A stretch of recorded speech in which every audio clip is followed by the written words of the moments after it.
Bueno, estamos grabando. Le doy la bienvenida al profesor Guillermo Acuña. Ya hemos tenido una charla anteriormente para explicar unos temas. Hoy vamos a hacer motivo la próxima fecha cercana, que es el 9 de julio, Día de nuestra Independencia.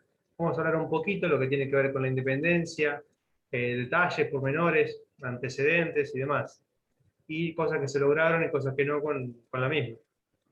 ¿Cómo? Bueno, Ezequiel, realmente un gusto nuevamente poder compartir estos espacios.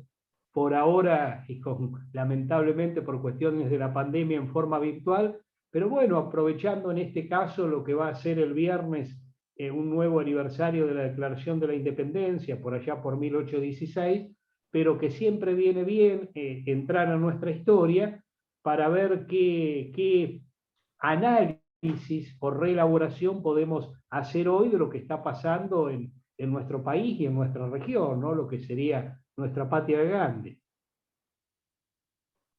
Genial, genial, sí, vamos a tocar varios temas, así que bueno, va a estar linda la charla. Bueno, yo quería empezar, le había comentado ya, primero que nada, por lo que para mí es el inicio de lo que después se terminó desencadenando las independencias, que es la Guerra de Sucesión Española y el paso de que gobiernen los Austrias a que gobiernen los Borbones.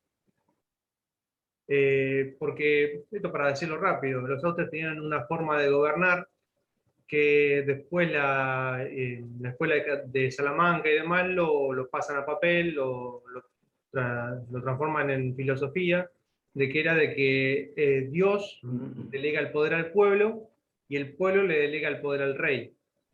Esto hacía que supuestamente los reyes se centraran en el pueblo para que el pueblo les dé el beneplácito de gobernar. En cambio, después cuando se dio la guerra de sucesión y terminaron gobernando los Borbones, estos, si bien eran de religión católica, tenían una forma de gobernar más parecida a lo que era el Imperio Británico, más con metrópoli y colonia, y siendo extractivistas de las colonias y desarrollándolas solo en la medida de que les permita hacerles más extractivismo. Así que bueno, fue a partir de 1700, alrededor de 1700 que se dio la sucesión, y bueno, yo creo que para mí fue el primer desencadenante que con el tiempo llevó a los nuevos pensamientos acá en las Américas y el querer desprenderse con toda lógica.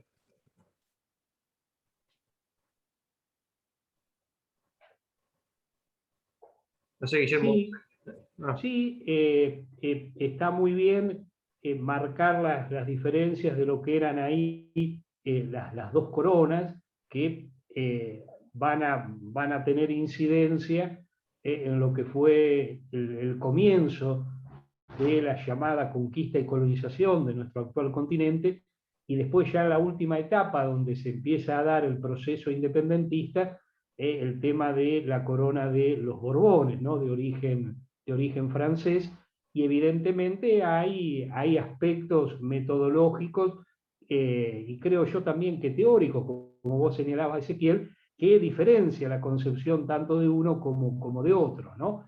Además, también tenemos que tener en cuenta, me parece a mí, ahí el tema que ya en el siglo XVIII, precisamente me considero que Francia va a estar muy imbuido de todo eso, que tiene que ver con la filosofía de la ilustración, el racionalismo. Entonces va a primar ahí todo lo concerniente a la idea del despotismo ilustrado, aquella famosa y muy repetida frase, pero creo yo que viene bien para considerar no todo para el pueblo, pero sin el pueblo, que en definitiva lisa y llanamente deja de lado al pueblo, ¿no? Luis XIV fue el que dijo: el Estado soy yo. Claro, claro, todo ese tipo de concepción que va más allá de un centralismo político como se ha presentado la corona borbónica, ¿no? Que sobre todo a partir ahí de Carlos III se habla de centralizar el poder, por ejemplo, para que lo que ellos consideraban sus colonias en América fueran más productivas para la corona, ¿no? Evidentemente, bueno, el tema es muy amplio, muy complejo, pero está muy bien marcar, porque a veces cuando se analiza la conquista y colonización de América se la ve como un todo indivisible, y eso por ahí no es tan así, ¿no? Hay varias diferencias que son importantes a señalar, que no viene al caso ahora en este encuentro, que en otro momento por ahí Sí, lo obviamente. podemos plantear, porque todo lo que tuvo que ver con la colonización europea en América, o fundamentalmente la América española, da mucho para el análisis, ¿no? Mucho para el replanteo e incluso mucho para la discusión, para la polémica. Sí, es verdad. Tampoco centrarse con el que se aboca a la leyenda negra o a la leyenda rosa, porque está el que dice que solamente vinieron a destruir todo y está el que dice que no, que vinieron a civilizar.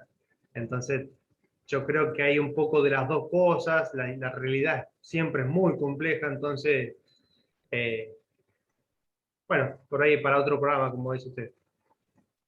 Sí, sí, es verdad, un tema ahí de una gran complejidad donde no que hay que caer, yo eso también lo considero de la misma manera, en ningún extremismo, ¿no? Ni la leyenda negra ni la leyenda rosa, yo creo que hubo ahí muchas cuestiones a resaltar, muchas cuestiones también a repudiar, también hay que entender los contextos, la época, los momentos, pero Sí, bueno, eso lo podemos sí, tratar más adelante.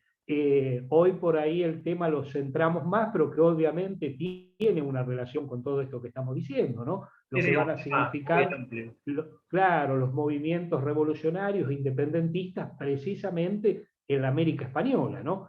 Yo tomaría como partida ahí la cuestión, como vos decías, Ezequiel, los temas son de una gran complejidad, y tenemos que ir jerarquizando y por ahí sintetizando y corriendo, y esto nos lleva a que corramos el riesgo de dejar elementos interesantes de análisis fuera del mismo análisis, pero bueno, por una Pero sí, cuestión de avisar tiempo, ¿no? a quien vea el video, aunque bueno, tratamos de tocar los temas más interesantes y lo que creamos más determinantes, pero bueno, se nos hace imposible de tocar todos los temas porque estaríamos 6 horas de video.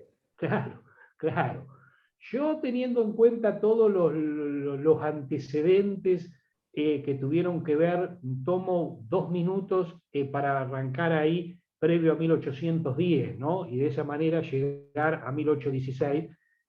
Más allá de todos los movimientos internos en la América española y todas las convulsiones que ya se van dando fines del siglo XVIII, principios del siglo XIX, creo que es esencial lo que ocurría en España a partir de 1808, ¿no? España invadida por los franceses, por tropas napoleónicas, y los reyes de España corridos, sacados de su lugar, y en su lugar una monarquía extranjera, una monarquía francesa, José Bonaparte precisamente, y el pueblo español luchando contra la intromisión francesa, y esto va a dar lugar a que en 1810 caiga la Junta de Sevilla, y eso va a ser lo que va a desencadenar en toda la América española lo que comúnmente se dice como revoluciones, pero que en realidad fueron juntas. Claro. En distintos lugares de la América española se va a organizar a través de juntas. Bueno, nosotros vamos a tener el más que conocido 25 de mayo de 1810, donde se desplaza al virrey, y vamos a tener la primera junta de gobierno, aquella de Cornelio Saavedra, que precisamente le va a jurar fidelidad al entonces rey cautivo Fernando VII, ¿no? Y que desde la historia mitrista para adelante se va a presentar esa jura al rey Fernando VII como una máscara, ¿no? Como una especie de engaño, que si uno se lo plantea y lo toma de esa manera, dice, pucha, nuestro primer gobierno, por así decirlo, ¿no? según la idea tradicional que tenemos de nuestra nación, decimos, van a ser de un hecho donde no se presenta la verdad. De alguna manera hay un engaño, porque si se gobernaba en nombre de Fernando VII y esto representaba una máscara, no se estaba diciendo la verdad de lo que se quería hacer. Lo cierto es que nosotros vamos a tener de 1810 a 1816, cuando se declara la independencia, una etapa de nuestra historia que yo creo que es la más difícil, la más compleja de analizar y de poder hacer después una interpretación cabal de lo que ocurrió, porque es poco tiempo, pero muy cargado de acontecimientos e incluso de muchas contradicciones, de muchas problemáticas. Sintetizando, como venimos diciendo, sabemos que en este periodo Buenos Aires quiere concentrar el poder político y tener el manejo económico. Una vez desplazada España, para muchos provincianos, la idea va a ser, no está Madrid, pero está Buenos Aires y es más o menos lo mismo. Claro. Y esto va a generar toda una serie de conflictos que se van a ir dando con los caudillos de las provincias, que no comienzan como por ahí la historia tradicional lo plantea, que los caudillos surgen a partir de 1820, sino que ya lo tenemos Artigas, Claro. unos años antes de la independencia, liderando la Liga de los Pueblos Libres, él declarado como el protector. Entonces ahí tenemos una complejidad. ¿Cómo, Ezequiel? Declarado enemigo de Buenos Aires, incluso intentó invadirla todo por el gobierno que había en ese momento. Correcto. Entonces ahí tenemos, en esos 6 años, breves en el tiempo, pero muy largos en acontecimientos y complejidades, lo que decíamos recién, muchas idas y vueltas de un Buenos Aires que ahora quiere concentrar, quiere monopolizar la revolución y que en determinados momentos va a plantear que gobierna un monarca. Este es un dato a tener en cuenta, ¿no? Cómo se va a ir dando un giro en la medida que pasa el tiempo en algunos planteos que son totalmente distintos a los que venían de 1810. Ante las idas y vueltas, hasta la idea de colocar un monarca acá, que podía ser español, portugués, francés, incluso se habló de un inca, vamos a tener también toda la problemática con, en este caso, Artigas liderando a la Liga de los Pueblos Libres, que abarcaba lo que es la banda oriental, Entre Ríos, Santa Fe, Corrientes, sectores de las Misiones. Gran olvidado de la historia argentina. ¿Cómo se queda? Digo, gran olvidado de la historia argentina, siendo que fue uno de nuestros primeros próceres. Exacto, y acá también podemos... Se tiene como claro, y acá también podemos relacionar que Artigas, con la Liga de los Pueblos Libres, un 29 de junio de 1815, adelantándose en el tiempo a lo que después va a ser el Congreso de Tucumán, declaran la independencia. Una independencia que ha sido omitida por el relato oficial y que desde hace unos años, bueno, se viene teniendo en cuenta ese acontecimiento muy interesante. Además, tengamos en cuenta que en 1813 los diputados de Artigas son expulsados de la Asamblea del año 13 porque el proyecto de independencia total que planteaba Artigas y de independencia relativa de las provincias no era aceptado por Buenos Aires, no era aceptado por las logias y en ese momento no era aceptado por Inglaterra. Entonces llegamos a 1816 y llegamos en un contexto complicadísimo para todos los movimientos revolucionarios en toda la América española. Si uno mira la situación de México en esa época, México prácticamente desde el punto de vista revolucionario estaba derrotado. Lo que habían sido los grandes levantamientos populares de los curas Morelos, Hidalgo, habían sido no solo derrotados por los españoles, sino por las mismas burguesías o oligarquías mexicanas que no estaban de acuerdo con una revolución tan radicalizada. Lo mismo va a ocurrir en Venezuela, en Colombia, en Quito, lo que hoy sería Ecuador, en esa época el Alto Perú, lo que hoy es la región de Bolivia, 1816, después de las derrotas de Sipe y Sipe, y Venta y Media estaba tomada por los realistas. En Perú todavía había un virrey, el virrey Abascal. Después vamos a tener Paraguay, que ya estaba, bueno, en una posición de hacia adentro, que después va a dar lugar al Gran Paraguay, después destruido por la Triple Alianza, ¿no? Chile estaba también tomada por los realistas, y la banda oriental, que según el criterio de Artigas se sentía parte integrante de las Provincias Unidas del Río de la Plata, y estaba en 1816 cuando se declara la independencia, ya era inminente su invasión por parte de los portugueses, avalada por España y por Buenos Aires.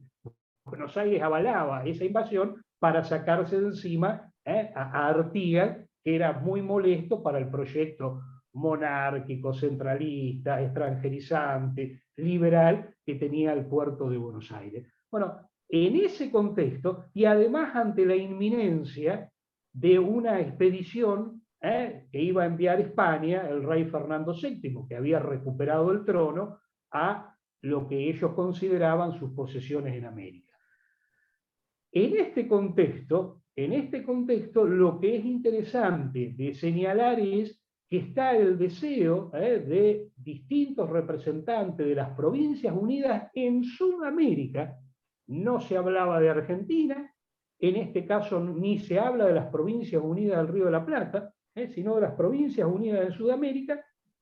Se va a plasmar el deseo independentista de España, de los Borbones, y después se va a agregar de toda potencia extranjera, porque acá se tiene en cuenta esta invasión a cargo del general Lecor de los portugueses en la banda oriental. Y como para cerrar esto, Ezequiel, también es interesante plantear que el contexto de 1816 es completamente distinto al del 25 de mayo de 1810.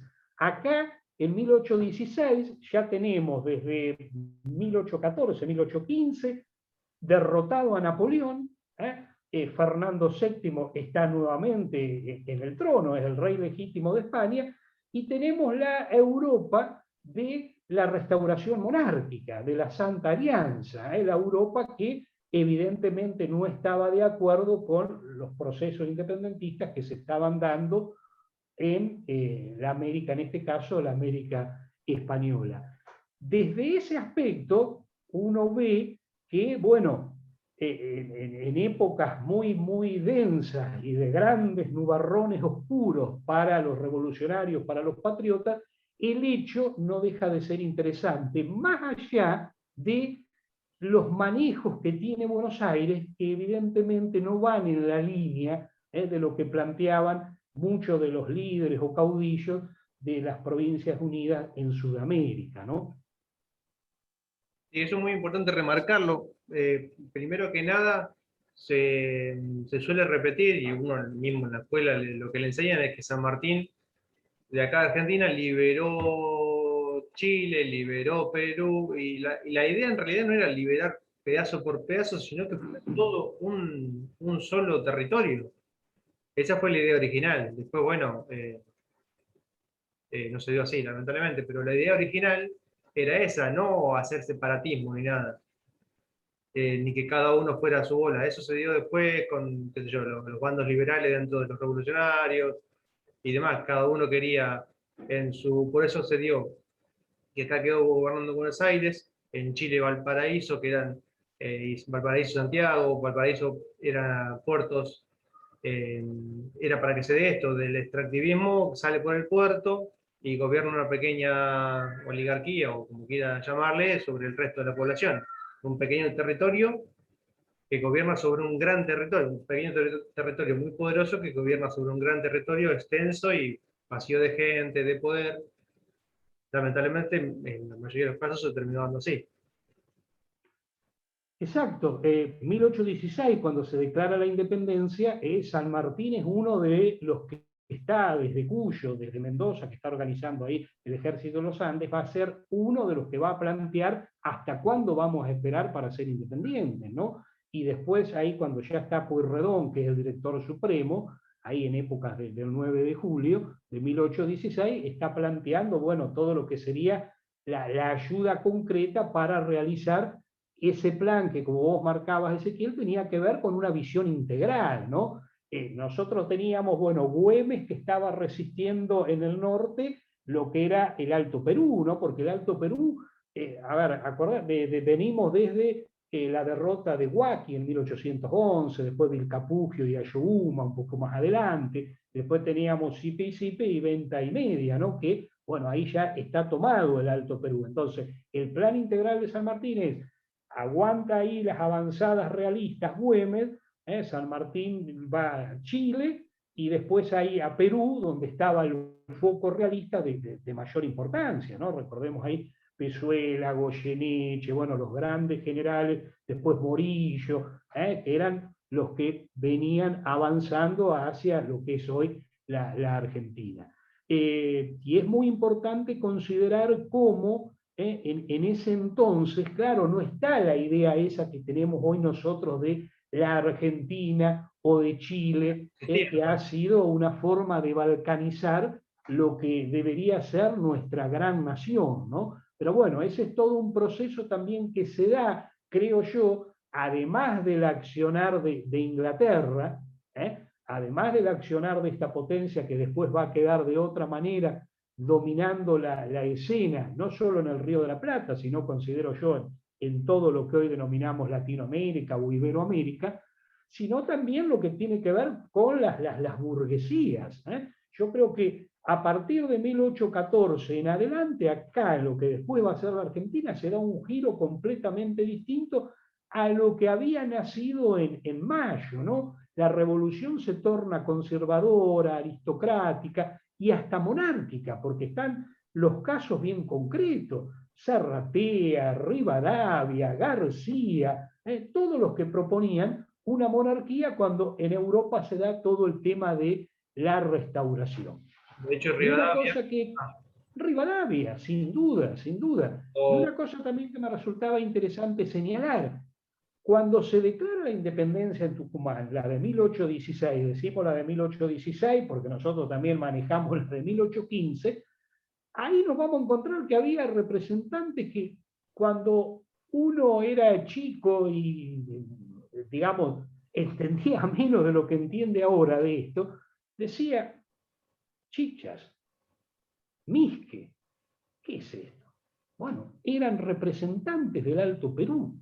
En el 9 de julio, nosotros vamos a tener representantes del Alto Perú, lo que está indicando que la concepción del momento es muy distinta a la concepción que después se planta en la historia oficial y a la concepción que tenemos hoy, ¿no? Y no estaban, por ejemplo, representantes de Entre Ríos, de Santa Fe, de la banda oriental, que después va a ser un país independiente, no estaba Corrientes, bueno, no estaba Santa Fe, no estaba Entre Ríos. ¿Y por qué no estaban? Y claro, no estaban porque ya habían declarado la independencia un año antes. Bueno, esa pregunta a la maestra o a la profesora o al profesor prácticamente se nos escapó 200 años. sí, sí, ¿Por ¿verdad? qué no había representantes de esa región en la declaración de la independencia? ¿Y qué es esto de Chicha, Misque, Cochabamba, La Plata? Bueno, era la región que hoy es Bolivia. ¿No? Digo, cómo cambia el mapa y la interpretación que nosotros tenemos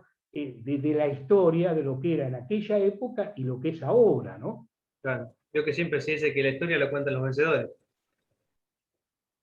Y eso queda más que claro, ¿no? Mitre fue presidente liberal, crean el diario, y a su vez Mitre aparece como el padre fundador de nuestra historia. Entonces vos tenés el diario para las mayorías y tenés la historia, digamos, para lo académico, ¿no? Entonces en un juego de doble pinza se va inoculando la historia según un determinado criterio, ¿no? La verdad es que nosotros tenemos un proceso revolucionario, independentista, plagado de complejidades, plagado de enfrentamientos, plagado de contradicciones, y también de cambios de rumbo, según cómo se iba dando la coyuntura del momento. Y queda muy claro que tenemos dos líneas, dos tendencias, la que se quiere centrar en el puerto y organizar toda, mirando hacia el Atlántico, mirando a Europa, fundamentalmente Inglaterra, y la otra línea, la línea que es de tierra adentro, de los pueblos, la línea popular. Clarito, cuando Artigas la rebota ahí después de que Buenos Aires arregla con los españoles que estaban en la banda oriental, el éxodo, que se van a Entre Ríos, 16.000 personas lo siguen. Los caudillos populares tenían eso, los doctores empezaban... 16.000 personas en ese momento, para el que no lo sabe, era una barbaridad de gente, muchísima gente. Tal cual, los siguen hombres, mujeres, niños, pueblos enteros que los van siguiendo. Bueno, ahí tenemos los dos proyectos. Los de los doctores, enfrascados en las ideas de Rosade, de Montesquieu, de libros, mirando a Europa y teniendo en cuenta los intereses de las rentas aduaneras, y aquella gran línea que está bien enraizada con el hombre y la mujer del pueblo común y de tierra adentro, ¿no? La fe de esto cuando Rivadavia, Belgrano estando en el norte, comandando el ejército del norte, le dice que retroceda hasta Córdoba. ¿Por qué? Me lo puse a investigar y resulta que hasta Córdoba llegaban todas las redes comerciales de lo que era lo que después fue la oligarquía porteña. Llegaban hasta Córdoba las redes comerciales de ellos. Entonces queda clarito en ese momento cuál era el verdadero interés de cierto sector con respecto a la independencia. Exacto, Buenos Aires en más de una ocasión quiere bajar a los ejércitos independentistas para luchar contra los caudillos federales. Bueno, a Belgrano mismo le pasó, que terminan con el fusilamiento de Borges también en el interior. Bueno, esto era muy permanente y en muchos casos daba lugar a que los jefes o a que los mismos ejércitos se subleven, se rebelen a esas órdenes, ¿no? Que tenían que ver con la política centralista, unitaria, que consideraba las rentas del puerto de Buenos Aires como lo esencial, ¿no? El fin en el cual centraban todos sus intereses. Por eso se le va a poner precio a la cabeza de Artigas. Por ejemplo, Artigas lo hacen pasar a la historia como alguien que planteaba la independencia de lo que hoy es Uruguay. Artigas en ningún momento planteó eso. Artigas lo que planteaba era que la banda oriental debía estar liberada de españoles, de portugueses y del centralismo porteño, pero que tenía que ser una provincia más de las Provincias Unidas del Río de la Plata. Artigas no planteó jamás la independencia de lo que hoy es Uruguay. Y es más, se va al exilio en 1820, cuando después Uruguay es independiente, lo invitan a volver a Uruguay, Artigas no vuelve más, precisamente, dicen muchos, porque estaba en desacuerdo con el proceso político en el cual había desembocado la independencia de Uruguay, ¿no? De hecho, a mí me da mucha pena en realidad que termine siendo países separados, Argentina y Uruguay, siento que son lo mismo. Creo que hay Alberto Mentol Ferrés, un historiador uruguayo, que él se denominaba un argentino oriental. Claro, Entonces, claro.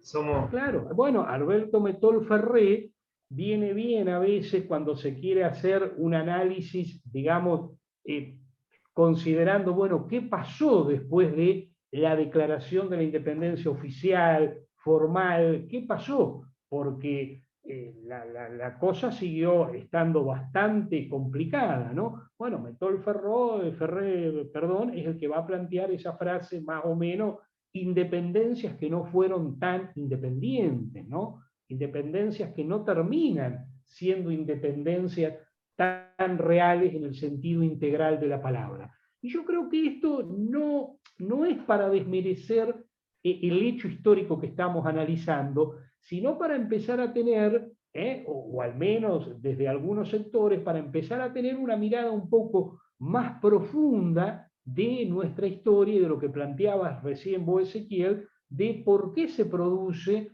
ese proceso de balcanización que después nos hace dividir, nos lleva, por ejemplo, a esa rivalidad entre argentinos y chilenos, ¿no es cierto? Es realmente algo que, bueno, nos balcanizaron territorialmente, pero también mentalmente, y ese es el problema, o con Uruguay, o la visión a veces despectiva que tenemos hacia nuestros hermanos bolivianos. Yo siempre en las escuelas digo, de Bolivia fue nuestro primer presidente, Cornelio Saavedra, era el Alto Perú, Claro. no existía Bolivia como tal, entonces, bueno, eso digamos como disparadores para sentirnos que somos de la misma región, la patria grande, bueno, Paraguay, yo también a veces digo, Paraguay fue potencia. ¿Cómo Paraguay? Sí, Paraguay fue potencia, hasta que entre 1865 y 1870 la Triple Alianza, Argentina, Uruguay, Brasil, de tendencia liberal, siguiéndole el juego a Inglaterra, la destruyeron. Incluso había Entonces, desarrollado una industrialización bastante importante en Paraguay, que lo que lo terminó de, no sé si de frenar, pero de no haber terminado de explotar como potencia por ahí, primero fue el aspecto mediterráneo de Paraguay, que dependía bueno, cierto aislamiento. de otros países, y segundo, lo que vos mencionabas recién, que al ver que se crecía un modelo que no tenía nada que ver con las potencias reinantes en ese momento, lo destruyeron, y de hecho le mataron hasta el 90% de la población masculina. Sí, sí, un desastre. Y además, hoy uno mira lo que es Paraguay, lo que es la situación del país en sí, los que son los poseedores de la tierra. Bueno, ese no era el Paraguay de la primera mitad del siglo XIX, donde prácticamente no había analfabetos.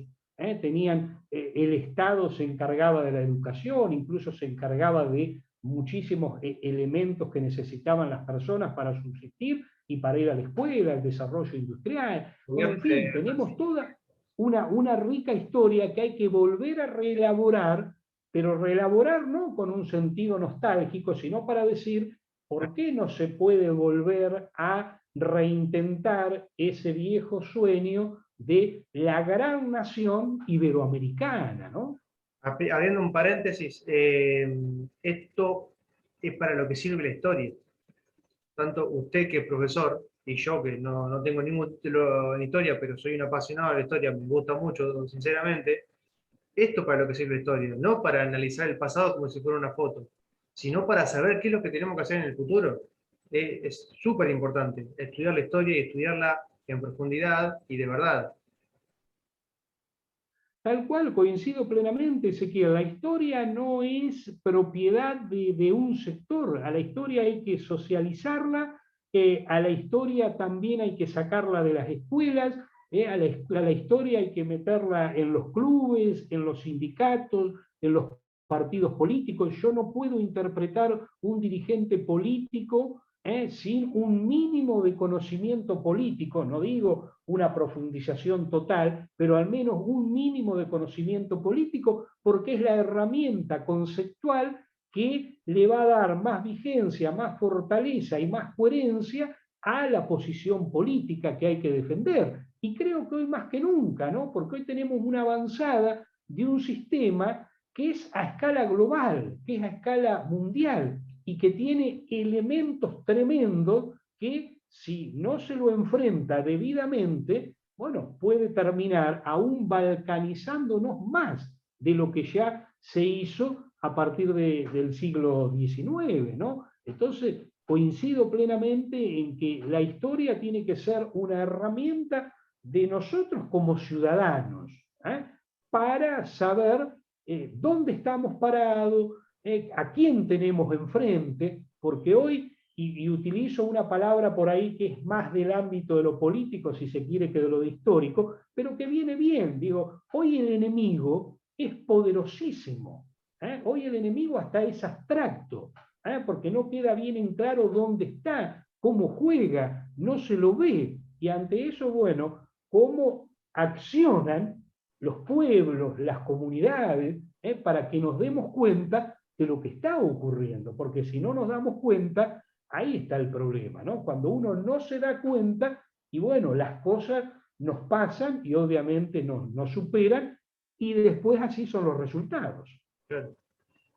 Sí, la cosa es que el peligro es que se profundice la balcanización que hablábamos en el principio de 1800, que se siga profundizando y realmente con cosas que estamos viendo el interés es ese.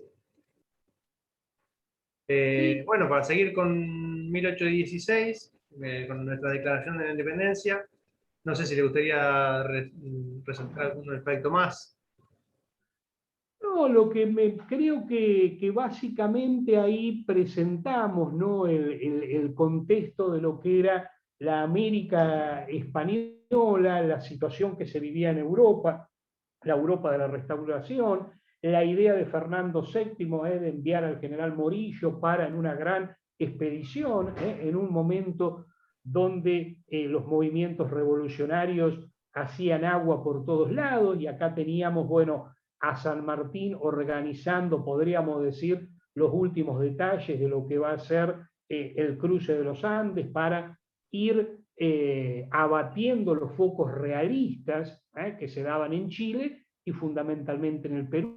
Señalábamos el accionar de Güemes en el norte, con sus paisanos, con sus guerras de guerrilla, y fundamentalmente ese nefasto enfrentamiento que no era por culpa de Artigas, sino de los intereses de Buenos Aires, de combatir con saña y a sangre y fuego al primer verdaderamente caudillo popular, querido, seguido por su pueblo, por sus paisanos, que era Artigas, y el resto de los caudillos como López, Ramírez, Santa Fe, Entre Ríos, incluso su hijo adoptivo, Andresito, ¿no? En la zona de Misiones. Córdoba, tengamos presente que había estado, formaba parte de la Liga de los Pueblos Libres, también envía diputados en 1816, señalamos también la presencia de diputados del Alto Perú en este Congreso, que después de sancionada, perdón, después de declarada la independencia, al poco tiempo va a volver a Buenos Aires a sesionar, lo que indica ahí la persistencia del intento centralista de Buenos Aires, de tener un manejo exclusivo del territorio según sus intereses netamente liberales en lo económico, no en este caso tanto en lo político como se entendía el liberalismo en esa época. Y después, fíjate, Ezequiel, que ahí nomás de la declaración de la independencia, que venía postergada desde 1813, cuando le expulsan a Artigas sus diputados, fíjate que en 1819 nos va a aparecer una constitución, porque eso era lo que quedaba del Congreso del 16, una constitución netamente centralista, que va a ser rechazada por los caudillos del interior y que va a dar lugar a después la batalla de Cepeda en 1820, que después va a terminar mal entre los mismos caudillos como consecuencia de ahí la firma del acuerdo de Pilar, donde después Ramírez va a terminar traicionando a Artigas. Bueno, digamos, ahí para hacer el contexto un poco general. Claro, porque Artigas se siente muy molesto porque en ese acuerdo no hay ninguna declaración de seguir combatiendo a los portugueses, ¿no? Que no era el interés de Buenos Aires. Lo cierto es que podemos decir que la continuidad de un hecho como fue la independencia, obviamente valorado por todos nosotros, después desencadena también en una constitución netamente centralista, con aspectos monárquicos, que va a ser rechazado. Y esto va a generar que después, a partir de 1820, tengamos ese largo periodo que va hasta 1853, donde las provincias son autónomas, y que después aparece ahí la figura de Rosas, tan denostado por la historia oficial, pero que Rosas logra darle fisonomía y unidad a lo que eran un conjunto de provincias que, si seguía ese autonomismo, podía aún haber sido más la balcanización. La Mesopotamia no se perdió gracias a Rosas, sino hoy la región de la Mesopotamia, como lo que había sido la banda oriental, podría ser también una región, un país independiente. Sí, parte Bueno, de entonces Uruguay. ahí tenemos un poco la continuidad de, y uno ahí entiende lo de Metol Ferré, ¿no? Independencias que no fueron tan independientes. no se habrá podido, no se habrá querido, habrán en el medio intervenido muchísimos intereses, seguramente la respuesta es muy compleja y yo obviamente no la tengo, como considero que muy pocos deben ser los que la tienen con una total claridad de lo que aconteció. Pero la verdad es que a las claras quedan que va a haber dos proyectos de organización de país que para nada logran hacer una síntesis porque no entraba en los cálculos de Buenos Aires y de Inglaterra una nación popular. Yo hoy mencionaba Hidalgo, Morelos, los curas Morelos, Hidalgo en México. Fusilados los dos terminan. Y fusilados por las burguesías de lo que van a ser después, en este caso, la nación, lo que va a ser México, ¿no? Bueno, ahí está ese proceso de contradicciones que no nos tiene que asustar, pero que nos tiene que ayudar y a salir un poco de lo que fue la vieja historia oficial mitrista que ha tenido tanta penetración y que después no nos permite un análisis profundo y acertado de la situación, ¿no? Y la historia está muy vinculada a cuestiones políticas. Si nosotros tenemos una mala interpretación de la historia y después la podemos chinguear también en las cuestiones políticas, ¿no? Claro. Y siempre, a ver, la historia suele ser algo que no se, o al menos hasta hace poco tiempo, no se discutía. Esto era así y era así. Nadie se ponía a discutir hasta que surgió lo del revisionismo histórico, creo que fue al principio de 1900 o 1930 por ahí, con José María Rosa y demás. El problema de esto es que, bueno, si vos te pones a analizar la historia y la realidad y el posible futuro, si te crees, si seguís con la historia que siempre se contó y no te pones a, o sea, a dudar de algunas cosas, hay cosas que no cuadran. Por ejemplo, para hacer un pantallazo, lo que veníamos diciendo de las revoluciones y el tema de Buenos Aires y demás. La revolución en realidad fue una guerra civil gigante que se dio en todo lo que hoy llamamos Latinoamérica o Hispanoamérica, que fueron los realistas que querían seguir siendo del imperio contra los revolucionarios que querían la independencia, pero a su vez dentro de los revolucionarios había dos bandos, los que querían patria chica y los que querían patria grande.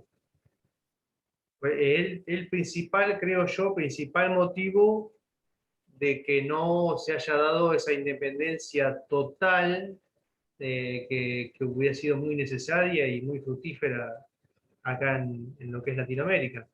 Recomiendo para quien ve el video, hace una excelente análisis de lo que son las verdaderas independencias, de cómo se tiene que dar una verdadera independencia en un país, y da ejemplos históricos y demás, el profesor Marcelo Gullo.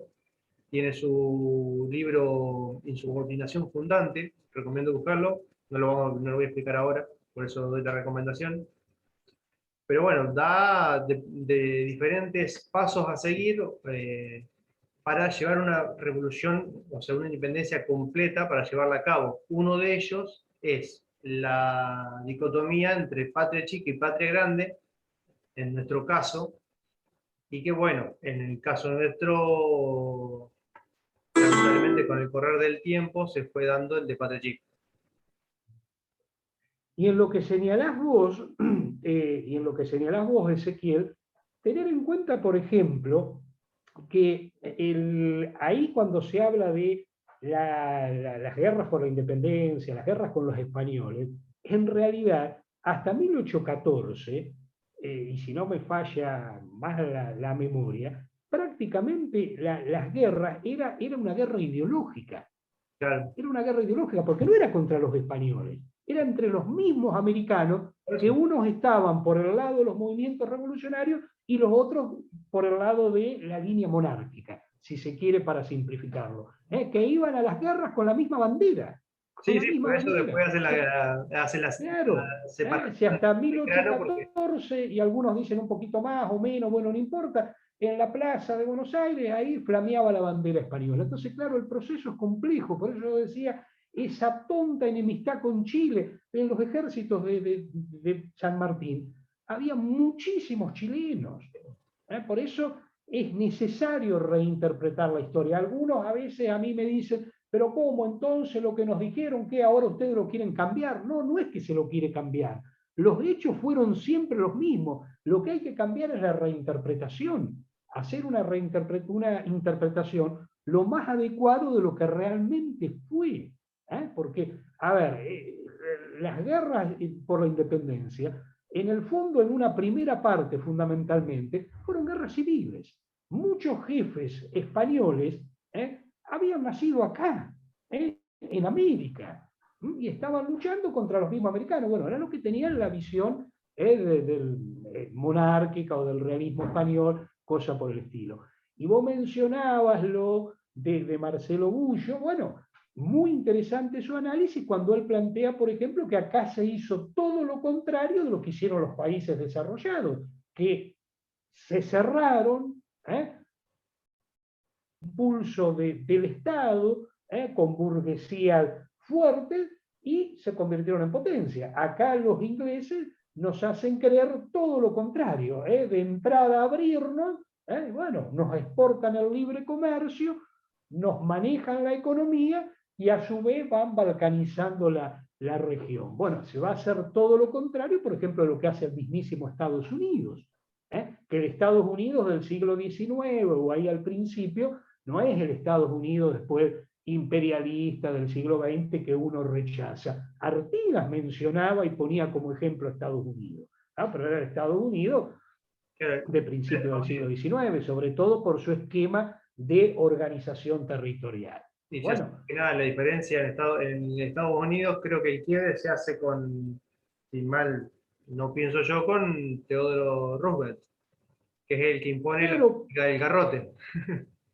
Claro, o sea, uno va a encontrar muchos aspectos, obviamente uno no está con ningún tipo de política imperialista. Lo que uno señala es, claro, lo que uno señala es que todos los países, que ahí el aporte de lo que plantea Marcelo Bullo en la insubordinación fundante, el tema de que acá se quería imitar a Francia, a Inglaterra, esto que lo otro, pero se hacía en realidad todo al revés de lo que hicieron ellos.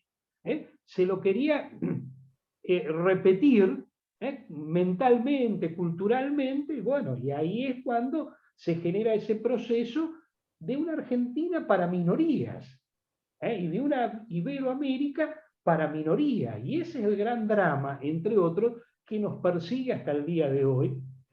Y por lo tanto hay tanto ensañamiento desde los centros de poder mundial contra los líderes, los grandes caudillos de la tendencia nacional, que le ponían pueblo a la historia, pueblo a la política. Paréntesis aparte, cuando uno dice caudillo de la tendencia nacional, va más allá de cualquier, llevándolo al día de hoy o hasta hace poco, a la historia reciente, va más allá de cualquier partido político. Porque no es que de muchos partidos políticos, por ejemplo, el primer presidente argentino de la era moderna que llevó a cabo un proceso, y fue su idea empezar un proceso nacional, fue Hipólito Yrigoyen. Claro, aparte uno, cuando nombra la palabra, hoy en la actualidad, la palabra caudillo por ahí tiene una connotación distinta a cuando nosotros hablamos del caudillo del siglo XIX. El caudillismo, a ver, típico de los conservadores, ¿no? Que era a ver cómo se tenía gente a la fuerza para que vote. No, nosotros estamos hablando del caudillo, es que la palabra ahí lo dice, el que va a la cabeza. El caudillo era un poco la síntesis de los pueblos que se estaban empobreciendo, que se estaban muriendo de hambre porque no podían competir con los productos que venían de Inglaterra.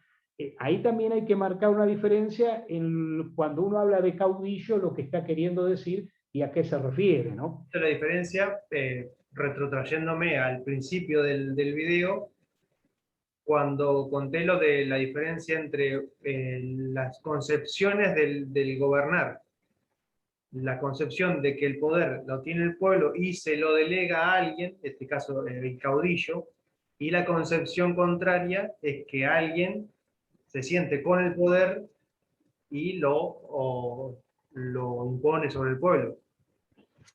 Las dos formas distintas de gobernar. Claro que muchos creen que esas concepciones vienen con la Ilustración, y no, son previas. ¿Eh? Ahí en los reinos de España había un planteo más o menos, ahora no lo recuerdo textualmente, pero el planteo era: usted es rey por voluntad nuestra, sería la idea.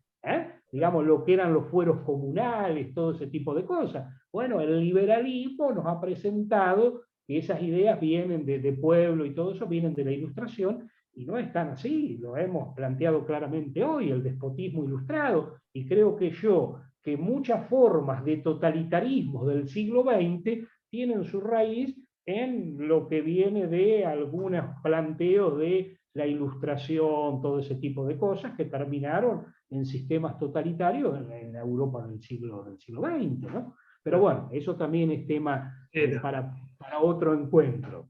Bueno, por ahí para terminar y tocar el último tema, para Sí. no tan largo el video, usted hoy mencionó que el principio de la revolución primero fue ideológica y después se pasó a las armas. Como yo hoy le había propuesto, o sea, había dicho, la historia sirve para adelantarnos al futuro y tomar medidas hoy. Yo creo que hoy estamos, utilizando la historia como herramienta, hoy estamos en un principio de esa guerra ideológica que usted mencionaba, con distintos separatismos de todos lados, guerras políticas que por ahí a la gente poco le interesan, o por ahí no es que poco le interesan, sino que poco le incumben, poco afectan a su vida diaria y a su realidad efectiva. Y para mí lo que tenemos que recordar, más allá, por ejemplo, el tema de lo que es el indigenismo, a mí me encantan los pueblos originarios y demás, pero tenemos que recordar que somos la mezcla de los españoles con los pueblos originarios e incluso por ahí en Argentina no tanto, pero en el resto de Latinoamérica con pueblos africanos también.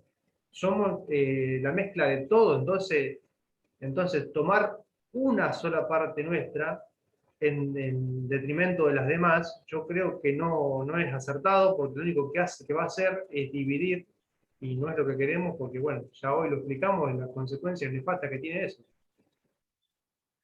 Tal cual, tal cual. Y hoy la gente, por ahí, como decías vos, Ezequiel, la gente se cansa porque también le imponen una política o una determinada visión de la política que termina cansando a la gente y que yo creo que es pensada.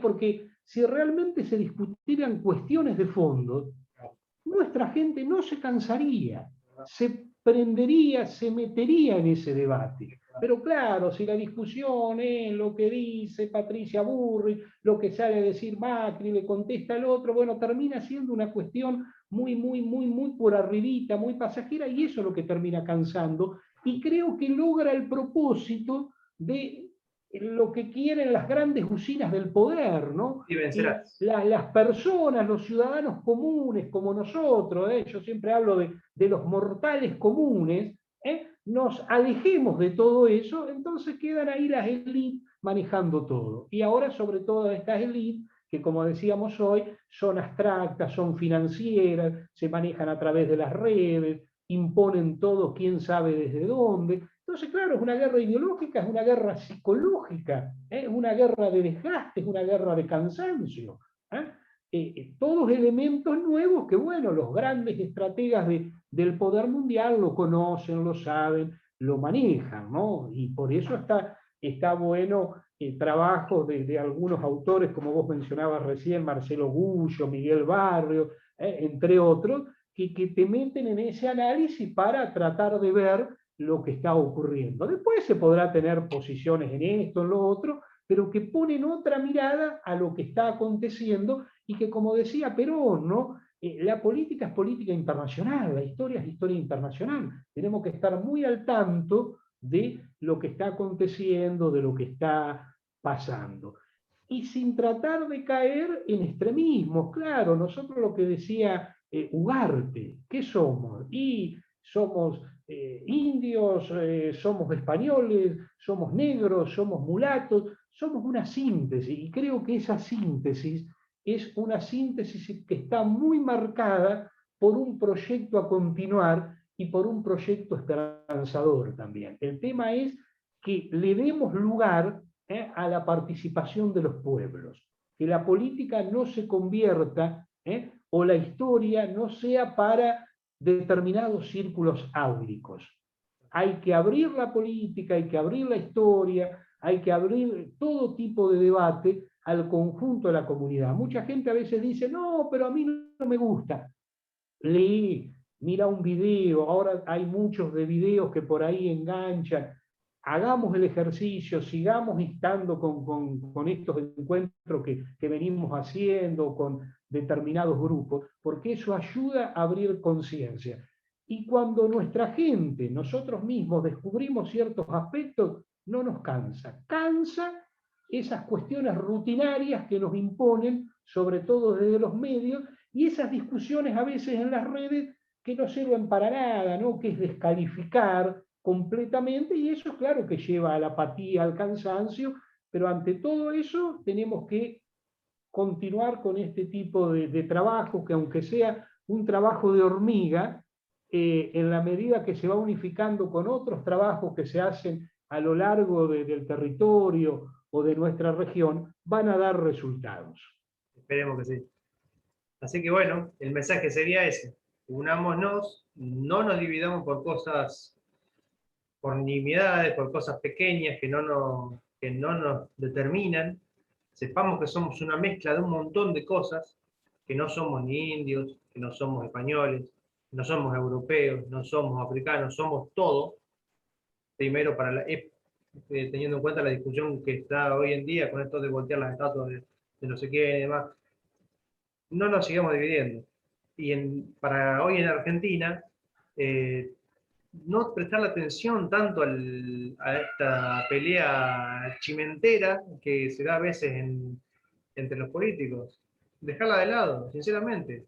Si todos tenemos, con cualquier persona tenemos un 90%, seguramente un 90%, si no es un 90%, un 70% de coincidencias. Y nos vamos a dividir por un 10% de diferencia. Creo que es muy tonto hacerlo, sinceramente. Así que bueno, muchísimas gracias, profesor, por este tiempo, por su sabiduría, por su lectura volcada acá a nuestras charlas.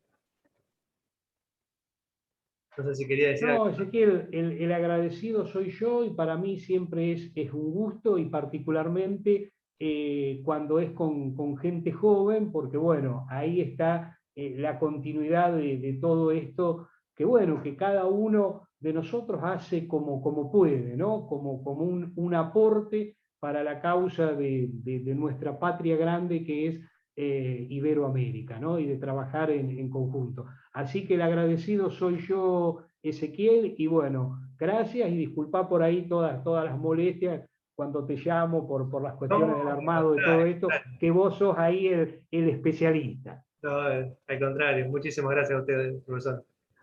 Bueno, muchísimas gracias, un fuerte saludo, un fuerte abrazo, Ezequiel. Hasta luego. Hasta luego, hasta luego. La charla, muchísimas gracias a todos a los que vean este video, así que por verlo, por difundirlo también. Bueno, ya los temas los presentamos con el profesor y la síntesis quedó, creo, sobre el final del video. Somos una mezcla de cosas, no nos dividamos por temas tontos. Les pido a la clase política y principalmente a la gente común, que a quien va dirigida este video, seriedad, y que hay cosas importantes de verdad. Muchas gracias.